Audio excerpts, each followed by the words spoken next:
So when you give advice, one of the things about adab, and this is really interesting to me, adab is the ability to know the place of things and to give things their proper due.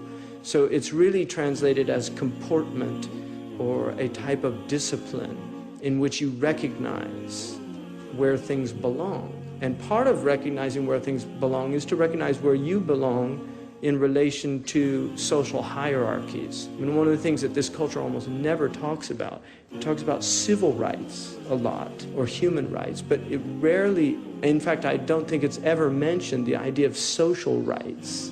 Is your right to have equality in society, you see, because that's a quote-unquote ideal of democracy. People are equal, but in fact, they're not. In this culture, it's very clear that there are social hierarchies. And if you fall at the bottom of one, woe unto you if you try to crash the party of a higher rank in society. So social rights are never talked about.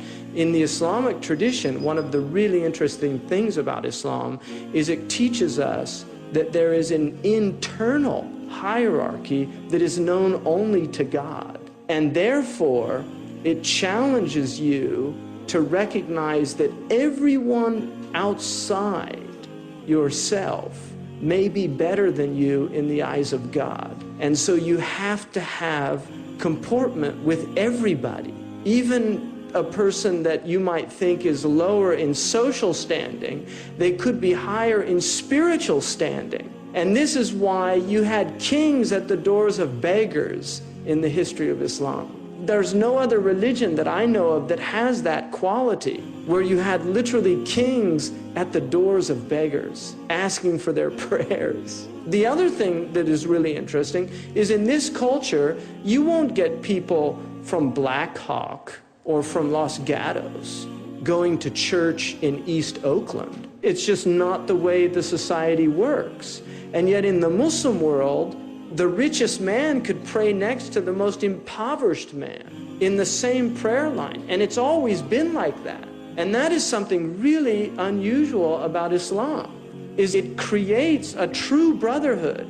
There's a recognition that people have things in the world that Allah has given them and other people lack.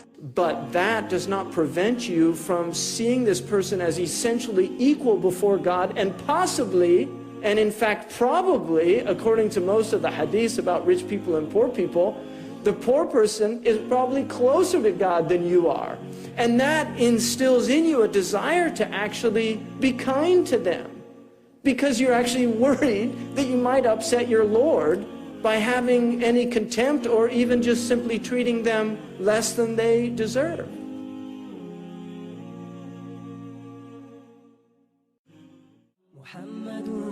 سيد الكونين والثقلين والفريقين من عرب ومن عجم.